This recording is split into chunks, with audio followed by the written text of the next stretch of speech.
Military families in Kentucky prepare to welcome home loved ones from overseas. The plan was to have a reception for them, and then those soldiers would be reunited with their families and friends. At the same time, at a small Canadian airport,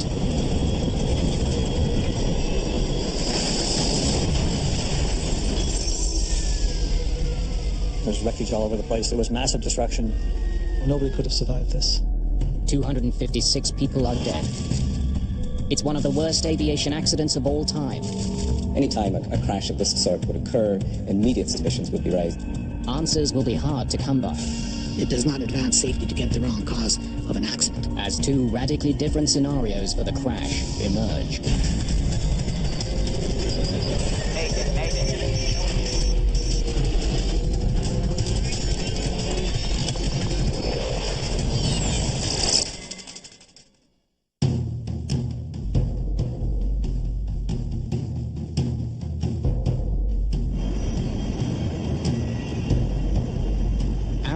Flight 1285 is nearing the end of a 10,000-kilometer journey from Egypt to the United States. The DC-8 is on its way to Fort Campbell, Kentucky, via Germany and Newfoundland.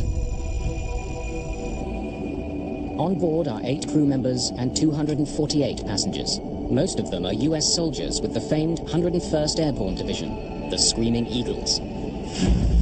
That division fought through World War II, through D-Day and the Battle of Normandy, dropped in behind the German lines, has really marked its place in history. I think everybody who serves in that division has a special loyalty and a special feeling about the division and being part of it. They had been in the Sinai for 5.5 months, so I'm sure they were anxious to get back to friends and family and to enjoy the holidays. To bring the soldiers home, the military has hired the charter carrier Arrow Air. It was not unusual to do that back in the 70s and 80s, where the government would contract with the civilian airlines to transport troops in and out of the country.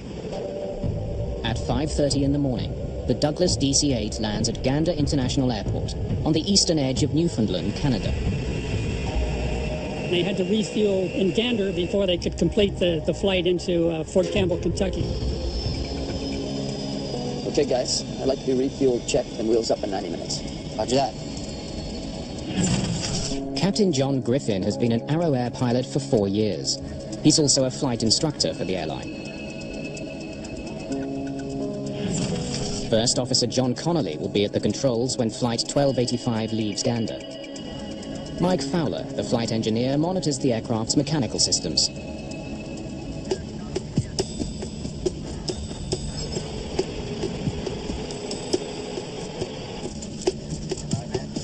Okay, you want to give her the once-over? While the pilots run through a series of pre-flight checklists, the flight engineer steps out to inspect the plane's exterior. He'll look for any damage to the fuselage or engines and check for buildups of ice on the plane. The soldiers wait inside the airport. Some shop for souvenirs at the gift shop. Anything? Okay. Roger that. All right, 15,538 gallons, 101,000 pounds. Passengers and cargo unchanged. Weight's confirmed? Okay. We're good to go. That puts us here. Rotation is 144 knots. Yeah, that looks good. On the airspeed indicator is a marker, or bug. It reminds the crew of the exact speed they must hit in order to get the plane off the ground. Bugs, set on the right. Copy that.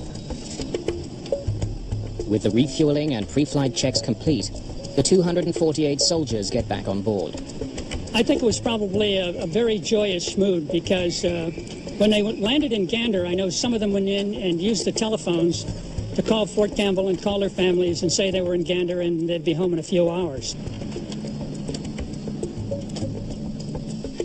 Gander Tower. Mayday 950, we've completed refueling and pre-flight checks. Requesting taxi to runway 31. Big A950, winds at 290 at 4 knots. Takeoff now, runway 22. A last-minute change puts Arrow Air on a different runway than originally planned. 9,900 feet, take off to the south, we're good. Copy that, Gander, runway 22.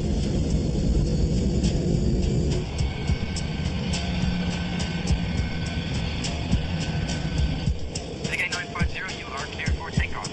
Merry Christmas. Roger that, Gander Tower. And Merry Christmas to you, too.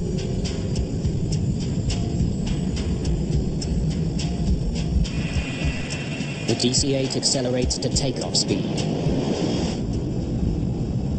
80 knots. Shut.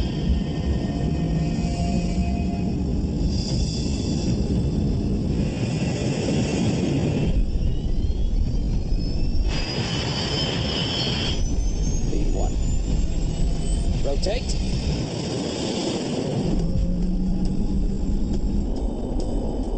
Arrow Air 1285 lifts off from Gander Airport at 6:46 a.m. But just seconds later, She's flying like a pig.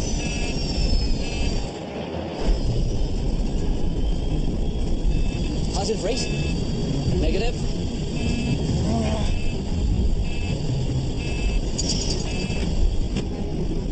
I'm sure for the last few seconds, those soldiers knew that there was a serious problem in hand. What's your altitude? Pull up. Come on, airspeed. Airspeed. What's the trees?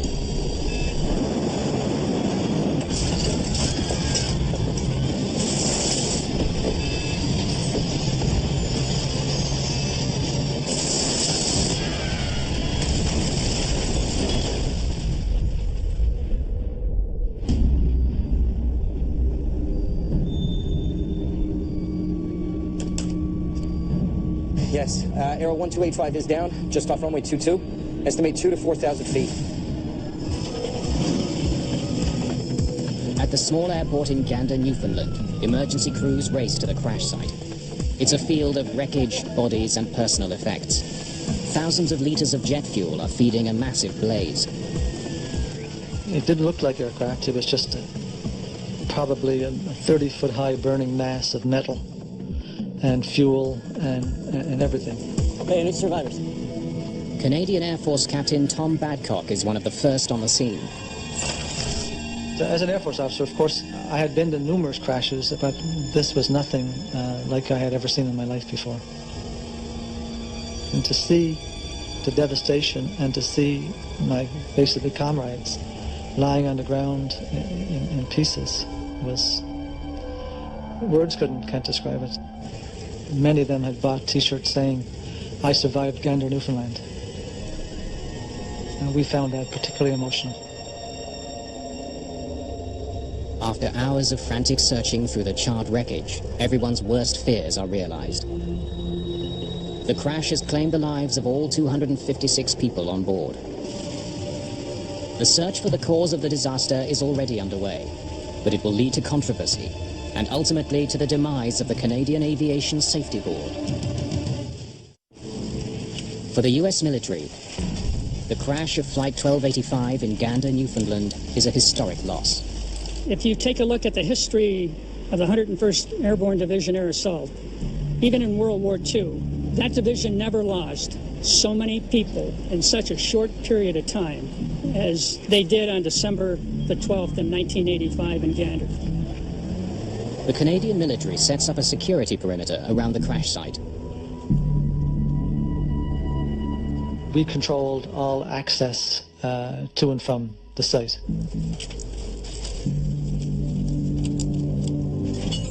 The RCMP asked me if I would identify an object which they thought to be strange.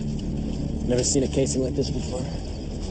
And he said, "Does this have any kind of a chemical or a nuclear connotation?" And I said, "No, I have no idea what it is." The find raises suspicion about what was on the flight. Certainly it's possible that Aero Air could have been carrying things either that it shouldn't have been carrying or that weren't on any kind of cargo manifest. David McNair is an investigator with the Canadian Aviation Safety Board. There are aircraft parts everywhere, and you immediately became aware that it was going to be hard to find things that you needed to find.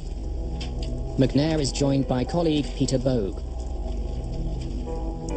They arrive hours after the crash to a scene of complete devastation. The sights and smells is always unpleasant, but you just have to. You have to do it. That's part of your job. The terrible scale of the crash quickly makes headlines around the world. It will have a tremendous impact on this division. This is not only a sad day for the 101st Airborne, but a sad day for the nation. Most of the young men and women we mourn were returning to spend the holidays with their families. You do not grieve alone. We grieve as a nation, together. As together we say goodbye to those who died in the service of their country. There is just no way that I can express to you how tragic that was, with the loss of so many people in that one plane crash. The Americans were really suffering in terms of military losses. Just 2 years prior to the crash of the Air flight, the United States had lost a large number of soldiers in a suicide truck bombing in Beirut. So the losses, in a sense, were mounting, and although the numbers these days might not strike us as extraordinary, they certainly were extraordinary at the time. It wasn't just some assortment of soldiers, a large number of them from one of the leading American military units in the American Army. You know, all of this raised, if you like, the symbolic stakes, quite apart from the casualty toll of the loss of life that occurred. Investigators immediately interview the Gander ground crew and get some intriguing information. Morning. Did you see the flight engineer inspect the aircraft? But they did not de-ice the wings before taking off. Yeah, we picked up a little bit of ice coming in. We're good to go. Okay, thank you. Well, we were concerned about icing because the refueler witness indicated that they had picked up some ice on the approach. They turn to meteorological reports for the early hours of December the 12th. In early morning, it was very, very icy. And it had been severe freezing rain. They flew in during the time that the forecast was for icing. McNair and Bogue wonder if the crew of Flight 1285 may have made a serious error by not de-icing. They check to see what other planes flying out of Gander did that morning. There were 2 other takeoffs this morning. One de-iced, one didn't. And we noted there was one Boeing 737 that departed that picked up quite a bit of ice on its departure, and that was an indicator to us that the probability of ice accretion or ice gathering on the aircraft was quite high. But the other aircraft, a British Aerospace VC-10, had been on the ground for 50 minutes and did not de-ice. It got off the ground safely. And they took off within 2 hours of each other. Ice cannot have been the only factor in this crash. Big A950, winds 290 at 4 knots. Takeoff now, runway 22. In search of other factors, they consider the last-minute runway change. Copy that, Gander, runway 22. Not the runway they were expecting. But they quickly conclude that the alternate runway could not have had any bearing on this crash. Runway 22 is the longest runway at Gander, so in fact it gave them the best margin for performance. Investigators examine and document the crash site, trying to determine the trajectory of the plane as it went down. This was a very heavily wooded area, and as it got closer to the ground, it started clipping the trees.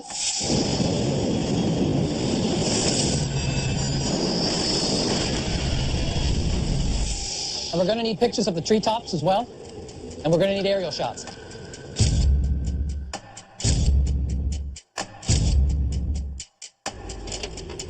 But what they need most of all is the information from the plane's 2 black boxes.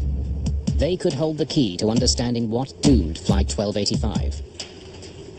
But as soon as they're recovered, McNair sees a potential problem.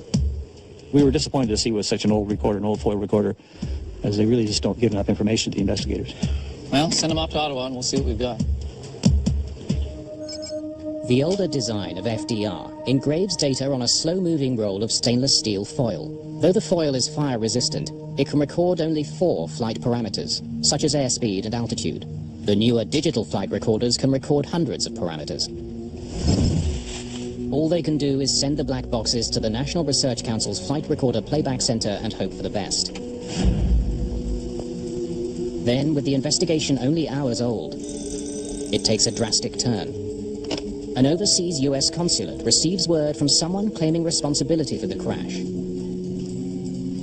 The caller says it was the work of Islamic Jihad, a branch of Hezbollah. If you had to think about any one terrorist group operating in the Middle East at this time which had an intent as well as a capacity to target American military personnel, that was Hezbollah. The call opens the possibility that a terrorist bomb brought down Flight 1285. Tensions were really high in the world at that time when an aircraft fully loaded with American soldiers crashes. There's always questions that come up. McNair sends portions of the wreckage to a Royal Canadian Mounted Police forensics lab to be tested for bomb residue. The team searches for evidence that Flight 1285 exploded before it hit the ground. They look for any fallen debris between the runway and the point of impact. If the aircraft had exploded before it hit the trees, one would expect something would come off the aircraft and we would have found it. We didn't find anything, nothing at all. So we knew with confidence that the aircraft hit the trees, the first impact, intact. It's a similar story when the test results from the RCMP come back. They find no trace of bomb residue. And both US and Canadian officials suggest Islamic Jihad's claim of responsibility could be false. One of the things that obviously benefits terrorist organizations is to spread the claim for operational responsibility very, very broadly, so to kind of boost the reputation of their organization, again, to instill greater fear. So it's difficult to separate fact from fiction. With terrorism looking less likely, investigators continue to focus on the performance of the aircraft. 35 feet, 6 inches, 4.5 degree declination. The airplane had struck some trees about half a mile from the end of the runway. And we could see a distinct pattern in the trees.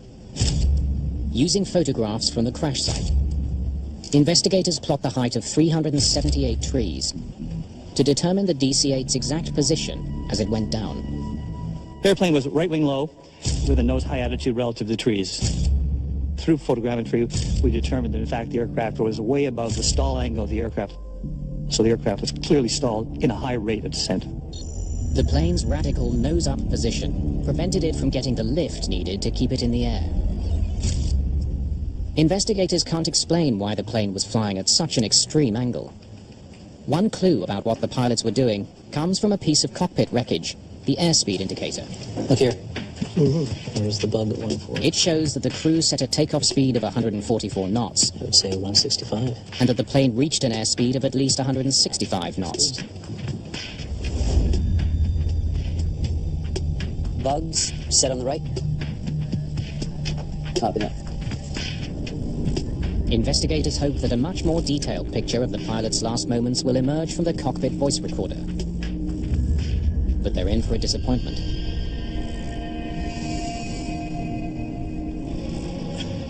Well, it doesn't sound like it recorded anything from the cockpit. The cockpit recorder wasn't functioning properly. It didn't record any of the crew's conversations. With the absence of cockpit voice recorder, we don't know exactly what the crew was doing or what they were facing. Their hopes now rest with the flight data recorder. Even this rudimentary recorder would have got some indication to show what speeds they rotated at. What warning lights, if any, were they seeing? What was the reaction? All these things are extremely valuable. But it turns out to be only marginally more useful than the cockpit voice recorder. The recorder for the air-air accident was extremely limited. We were able to determine, first of all, speed, a little bit of altitude, and heading of the aircraft. And there was no indication on there of engine power, bank angle, pitch angle. The flight data recorder tells investigators that Arrow Air 1285 began its takeoff roll and increased to a speed of 167 knots. Liftoff occurred 51 seconds from the start of the roll. 2 seconds later, the speed began to decrease. Come on, airspeed! Airspeed!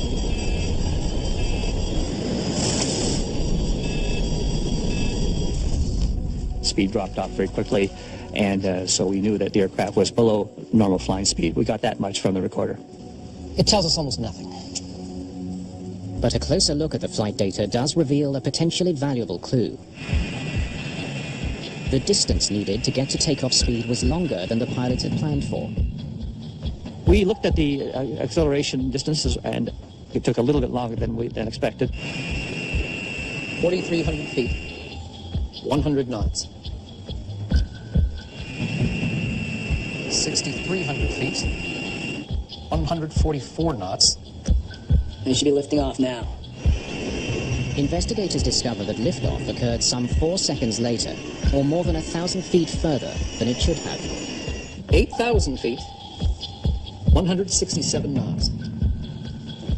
Extra 1,000 feet to get off the ground. Why did it take them so long? B1. Rotate. They used the full power, and we would expect them to rotate a little earlier, take off a little earlier. The longer than normal takeoff supports the original theory that ice on the wings played a role in the crash. But investigators know that can't be the whole story. Icing itself is not necessarily the only thing that happened. Accidents don't just usually have one item, they have several items. Determined to find out what else besides ice on the wings contributed to the crash, the CASB turns its attention to the plane's flaps. For the DC-8, the optimal flap setting for takeoff is 18 degrees.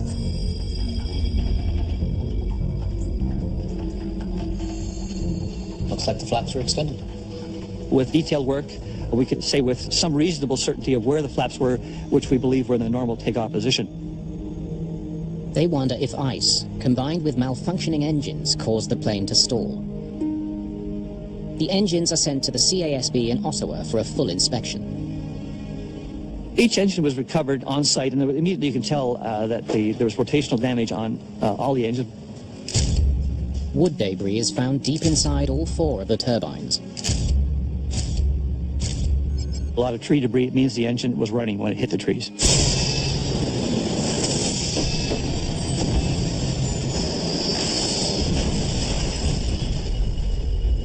Evidence shows the DC-8 was properly configured for takeoff and that there was nothing wrong with the engines. So why was Flight 1285 slow to get off the ground? Investigators focus in on the weight of the aircraft. It's 101,000 pounds for fuel, passengers, and cargo unchanged. They had predicted that each passenger and baggage would weigh 170 pounds.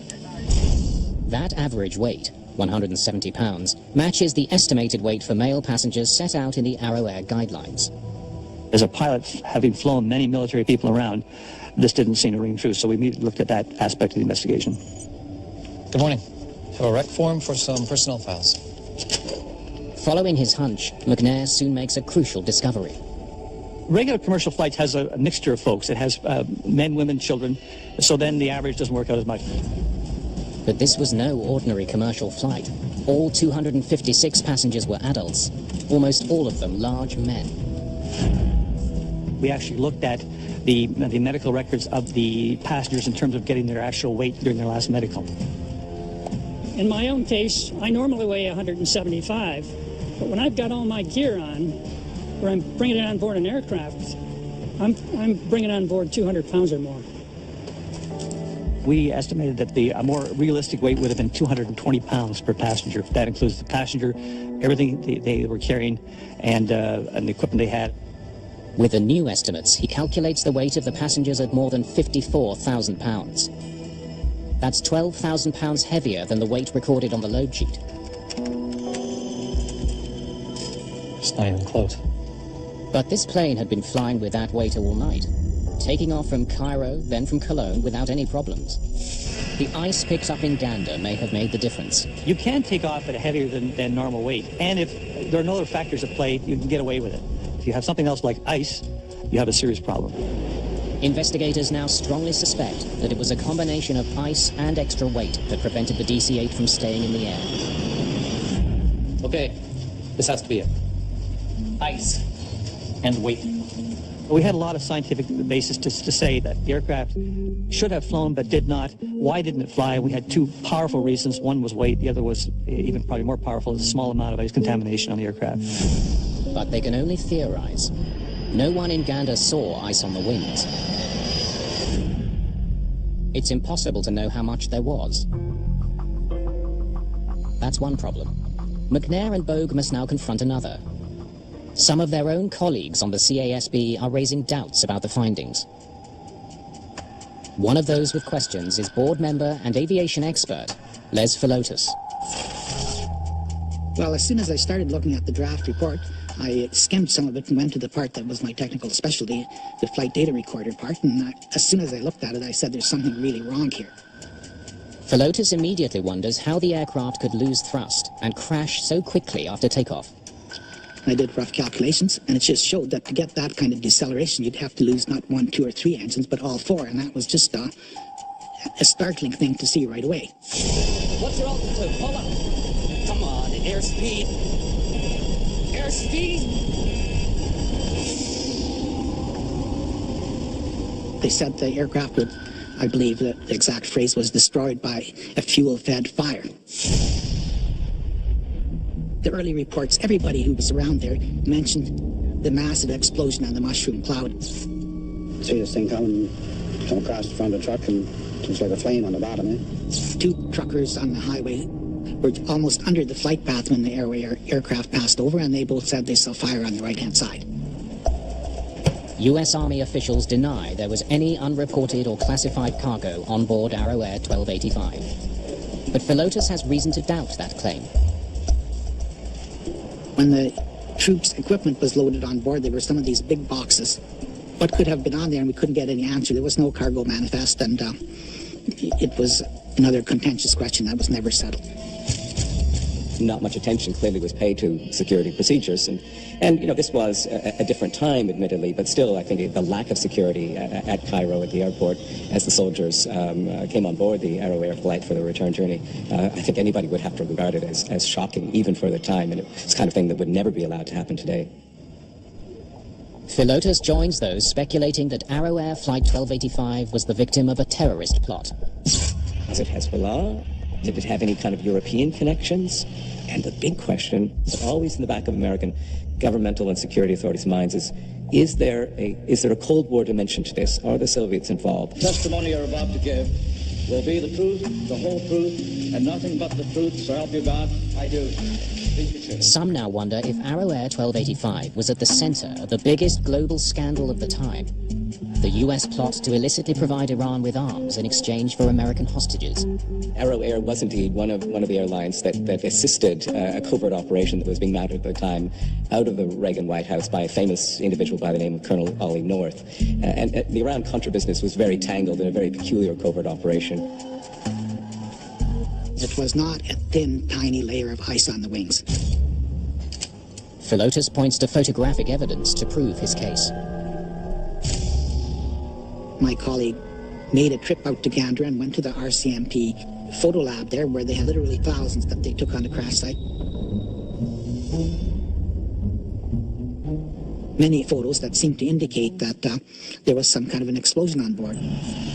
It's just like if you took a piece of aluminum foil and poked your finger in it. It would curl out from the inside to the outside, and it would be obvious from which side you put your finger through. Philotas becomes even more suspicious when he learns that an independent investigator hired by Arrow Air had explored the possibility of an onboard explosion. He carefully looked at everything and found that on the number 3 engine, that's the inboard engine on the right-hand side, some of the inlet guide vanes, 3 of them consecutive ones, had sort of a dent in the leading edge, and one of them had some red paint on it. That investigator concluded that there could have been a mid-air explosion, and that the damage and the paint markings inside the engine could have been caused by debris exploding outward from the main fuselage. Another key piece of information for Philotas comes from the post-mortem examination of some of the 256 victims. Autopsies indicate that there were extremely high levels of carbon monoxide in their blood. So if they have combustion products in their lungs, natural inference is that they must have breathed in some combustion products before the crash.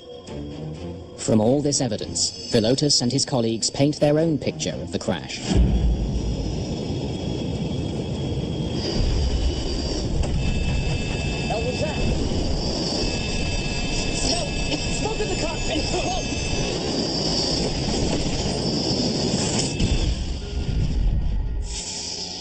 With the lead investigators, McNair and Bogue, maintained that the sabotage theories are nothing more than a sensationalist distraction. We had no indication that terrorism was a player, but we did have a lot of indication that there was an aircraft performance problem and there were icing problems. McNair and Bogue decide the only way to end all the speculation is to scientifically prove their theory that ice combined with extra weight is what brought down Flight 1285. Okay, you want to give her the once-over? Before the mid-1980s, little was known about the aerodynamic impact of very thin ice accumulation. The flight engineer who inspected the aircraft was likely only looking for large buildups of ice that would make the plane significantly heavier, not thin coatings on top of the wings. As part of the investigation, we did a lot of research on the effects of ice on aircraft. Aerodynamic tests carried out in a wind tunnel revealed that even a small amount of ice contamination can significantly reduce wing lift. Just a small amount, say the size of some sandpaper, if that's the type of surface you have, it can seriously degrade a large aircraft. That was a surprise to me. The team carries out further tests in a flight simulator. We basically had to reprogram the simulator to degrade the performance to simulate ice. V1, rotate. Every attempt to fly the simulator with the exact same parameters as Flight 1285 ends the same way, with a stall and a crash. Okay, let's run it again with 10,000 less pounds. From the simulator trials, we realized with icing on board what degraded the lift characteristics of the aircraft, it was difficult to fly a normal profile, and you could easily lose control of the aircraft. Just flying like a pig. Positive rate? Negative? Full power. The pilots would have been able to see that their plane wasn't climbing fast enough. What's your altitude? Pull up. Come on, airspeed. Airspeed. Watch the trees. First Officer Connolly pulled the nose back, trying to get the plane in the air. What he didn't realize is that he was sealing their fate. The DC-8 was already on the verge of a stall. Pulling the nose up only made things worse. The aircraft's weight had been underestimated, its lift compromised by ice on the wings. A fatal combination.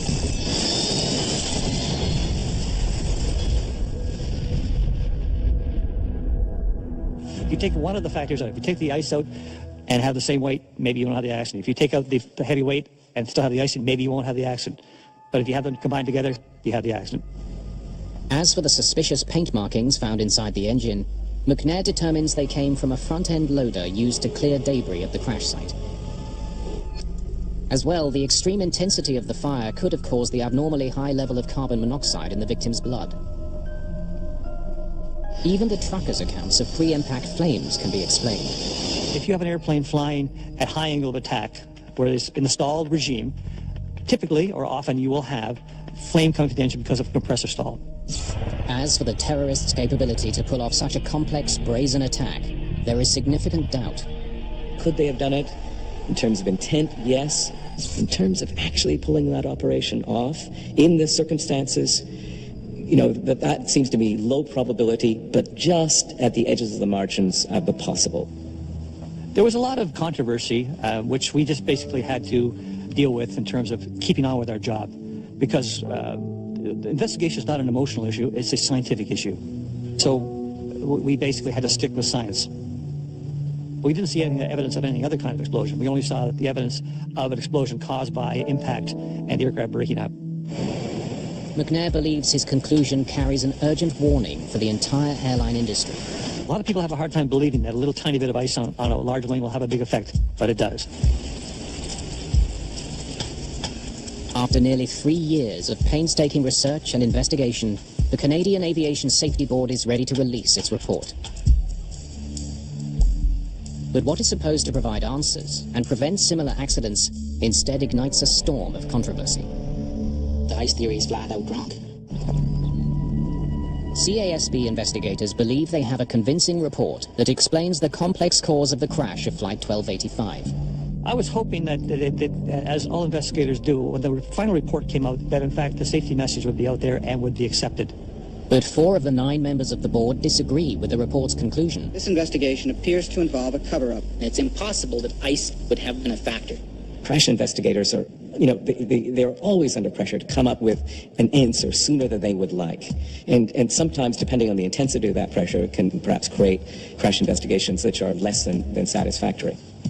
The dissenters take the unprecedented step of releasing their own minority report, citing an onboard explosion as the cause.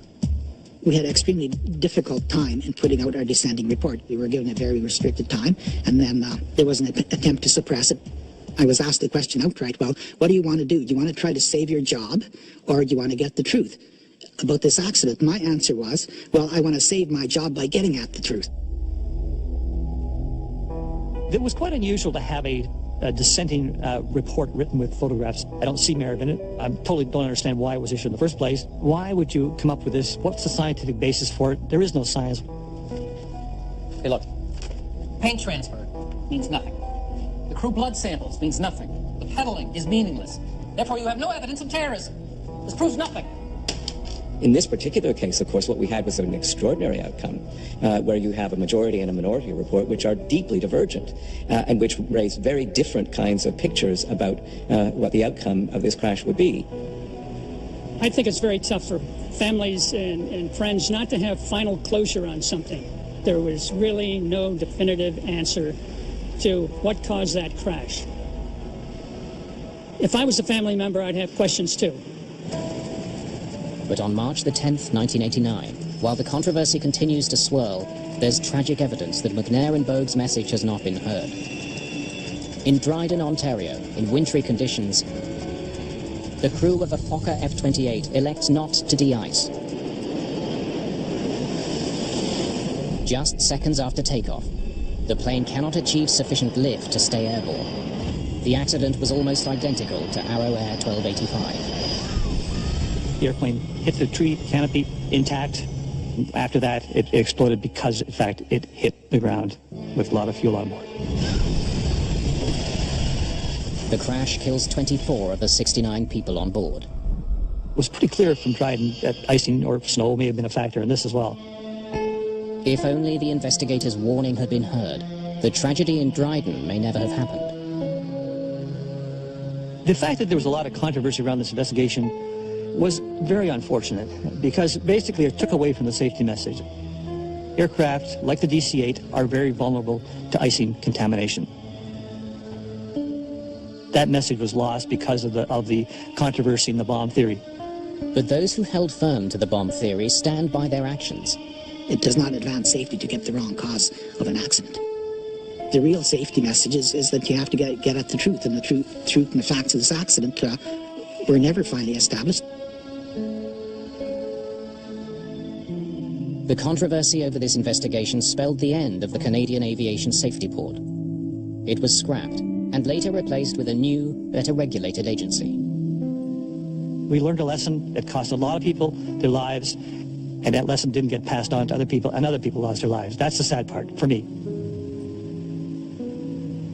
I know in my own case, if I really didn't know all the answers and I had lost someone in that terrible crash, I wouldn't be satisfied. It's tough when you don't know and you've lost someone that's near and dear to you. I think we all want to know.